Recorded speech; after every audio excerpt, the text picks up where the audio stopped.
advocacy. When you look at it on paper, it all looks really good, but they're actually wolf in sheep's clothing.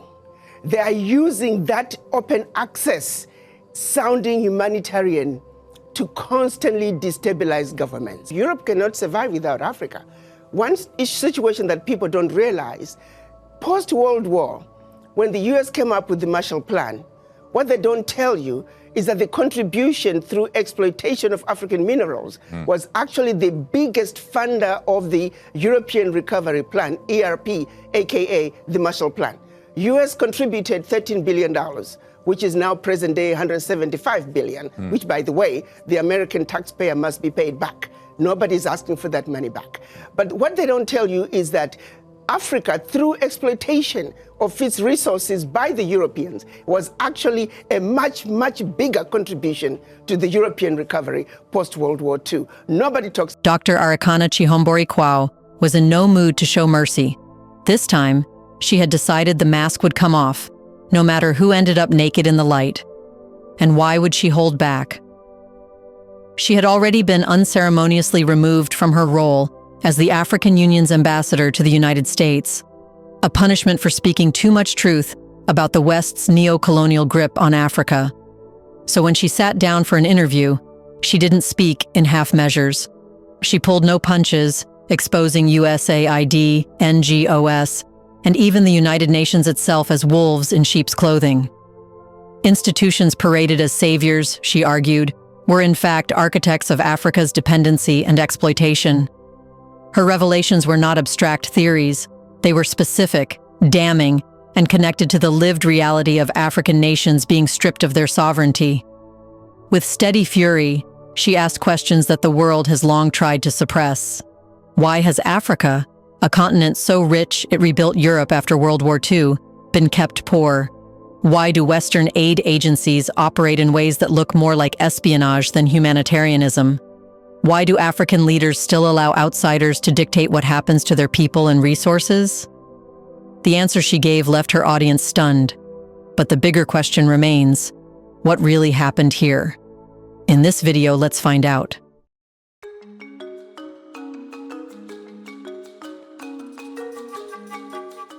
We need to understand the real reason why USAID is in Africa.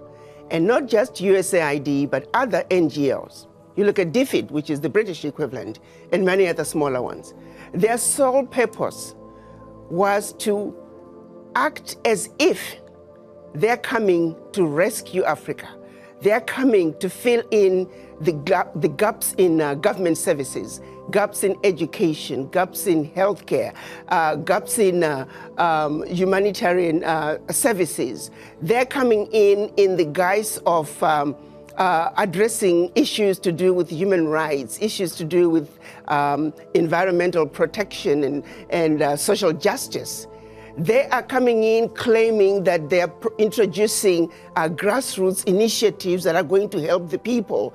And so they use that as a way to go into the most remote parts. When Dr. Arikana Chihombori-Kwao described USAID as a Trojan horse, she shattered a carefully constructed image that Washington has cultivated for decades. To most observers, USAID, the United States Agency for International Development, presents itself as a benevolent lifeline. Its public relations speak of bridging gaps in health, education, and governance, stepping in where African governments supposedly fail. But to Dr. Arikana, this is a facade masking a darker truth. USAID is not in Africa to save Africans, but to safeguard U.S. geopolitical interests. On paper, the programs look noble. HIV/AIDS relief, agricultural support, community development projects. These are the kinds of initiatives that resonate with donors and American taxpayers who believe their money is helping struggling communities. Yet beneath the glossy reports and carefully staged photographs lies what she calls the real game, political interference. USAID programs, she argued, often function as cover for intelligence gathering, election meddling, and the covert funding of opposition groups that align with Washington's agenda. Her challenge was piercingly simple. If USAID has operated across Africa for more than half a century, where is the measurable progress? Which country can proudly say its healthcare system or education sector was transformed because of USAID's presence? The evidence, she insisted, points in the opposite direction. Billions of US taxpayer dollars spent, yet most African systems remain broken. Instead of empowerment, what remains is dependency. Instead of development, instability.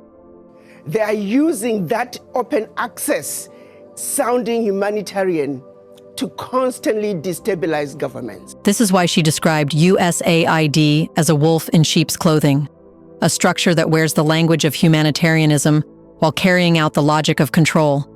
And Dr. Arikana did not stop at the political dimensions. She pointed to what she called the dirty games embedded within the very fabric of Western aid. Her most chilling example came from the HIV/AIDS crisis in southern Africa.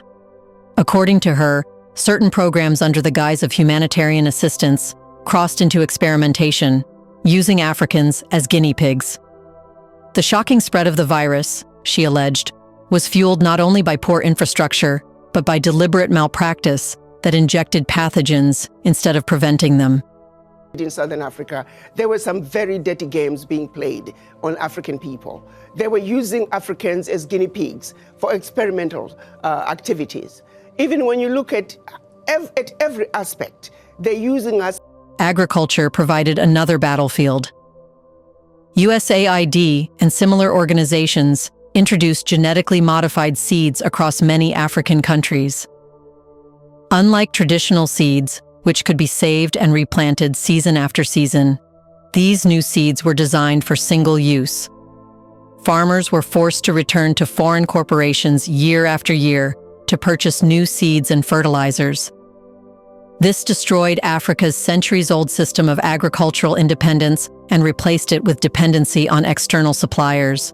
You look at agriculture, they're destroying African agriculture by introducing those GMOs. You plant your seed in one season, your soil is finished. We used to have seeds that we can use from one season to the other. The introduction of GMOs through these agencies, USAID is one of them. We are destroying Africa in a massive way.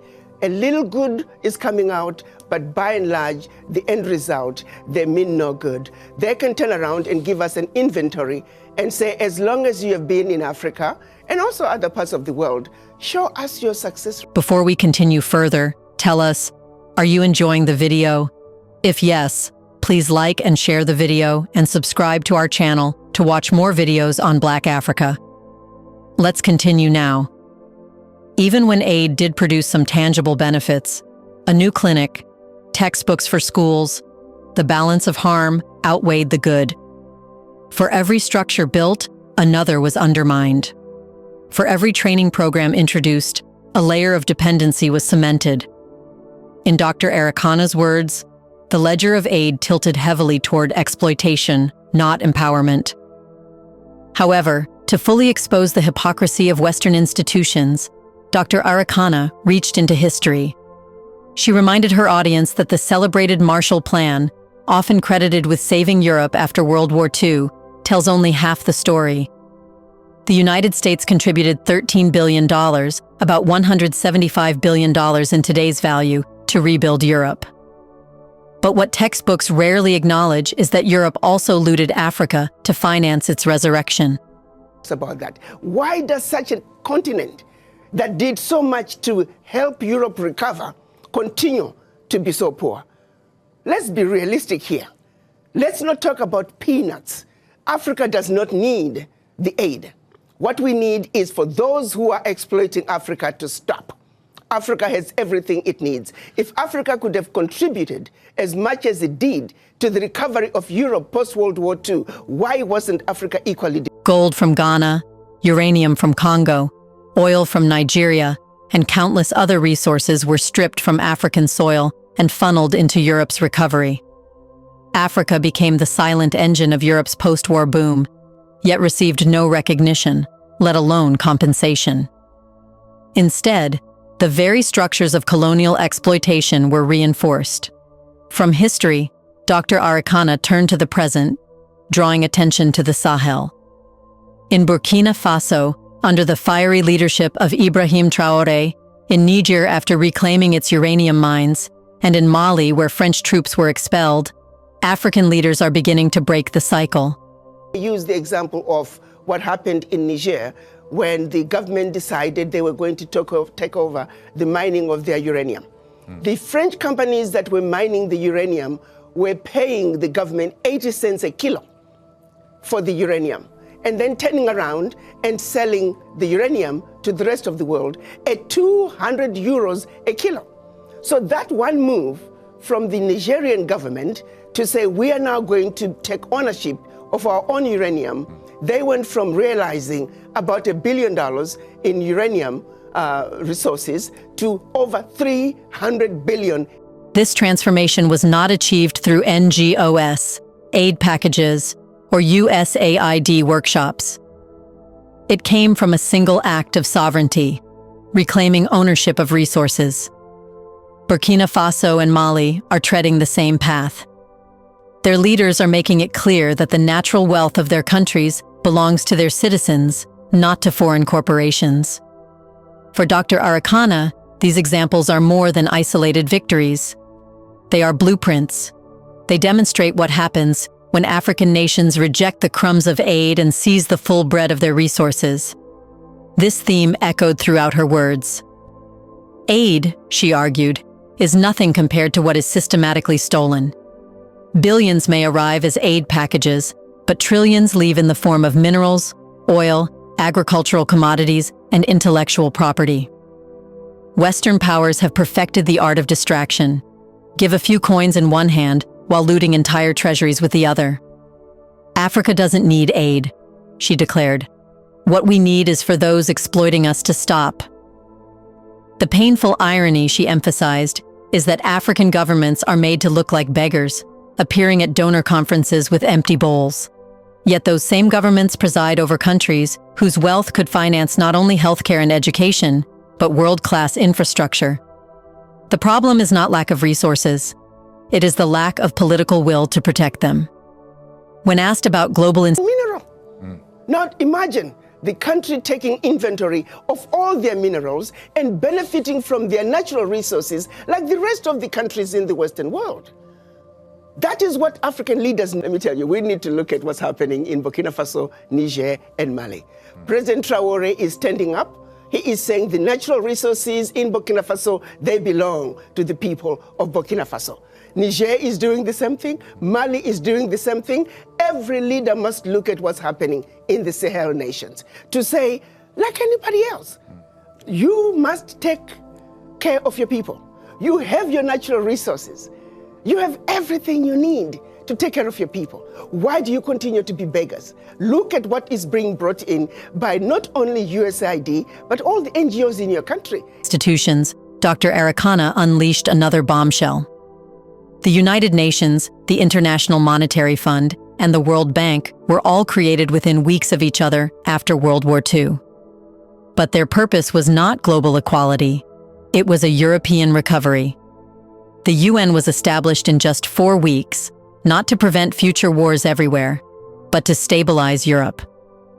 The International Monetary Fund and World Bank were created in 3 weeks to finance European rebuilding.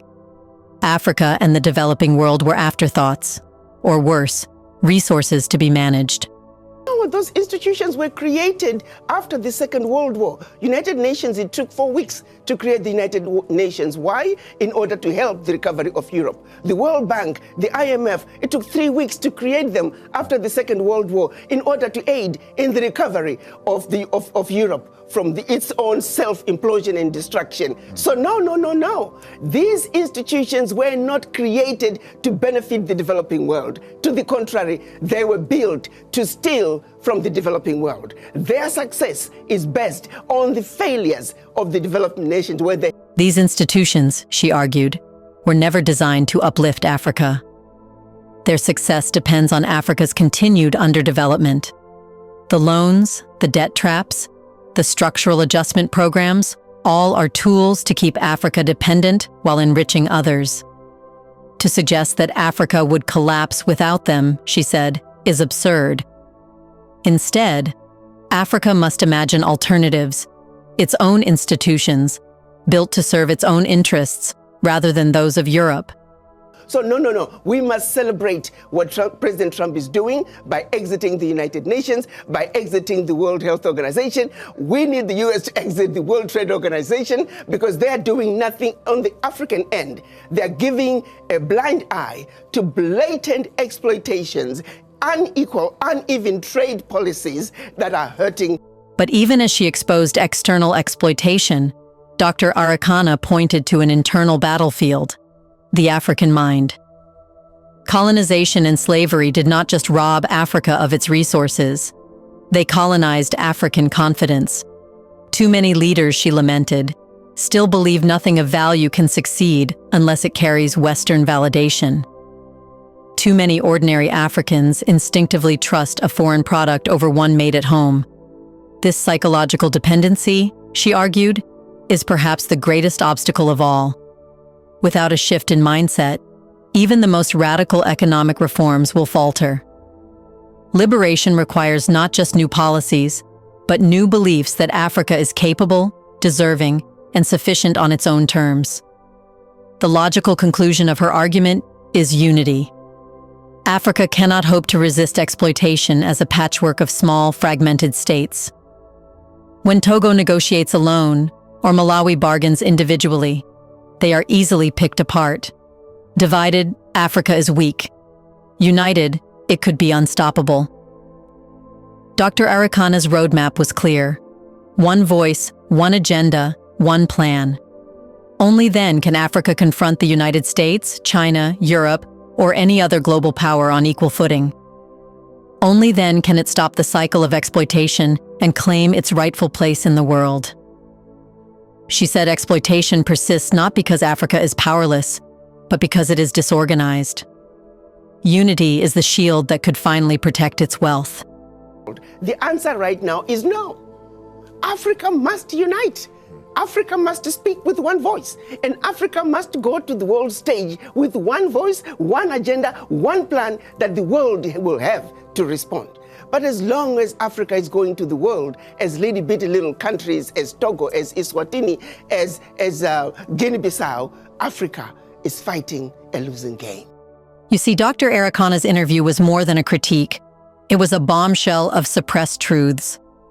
She ripped away the mask of USAID, exposing it as a Trojan horse. She highlighted the dirty games of aid that enslave rather than liberate. She reminded the world that Europe rose from war on Africa's back, while Africa remained shackled. And she celebrated the new defiance of leaders in the Sahel. And she challenged Africa to reject the peanuts of aid in favor of the trillions locked within its own soil. Her conclusion was both indictment and inspiration. Africa does not need saviors. Africa needs sovereignty. The real battle is not just against Western institutions, but against the colonization of the African mind. The bombshell landed with clarity. The only remaining question is whether African leaders and ordinary citizens will finally take up the challenge. What do you think? Does the Western world really want to help Africa grow and develop? Can you name one country where decades of USAID and NGO work clearly transformed healthcare or education? In the comment section below, share your thoughts on the fact that the prosperity in Europe today is all because of African resources. Do you want to watch more videos like this one? If yes, subscribe to our channel and press the bell icon next to it. We bring videos on Black Africa, its history, rich arts and culture, and things the world should know about. Thanks for watching, and until the next video, stay tuned.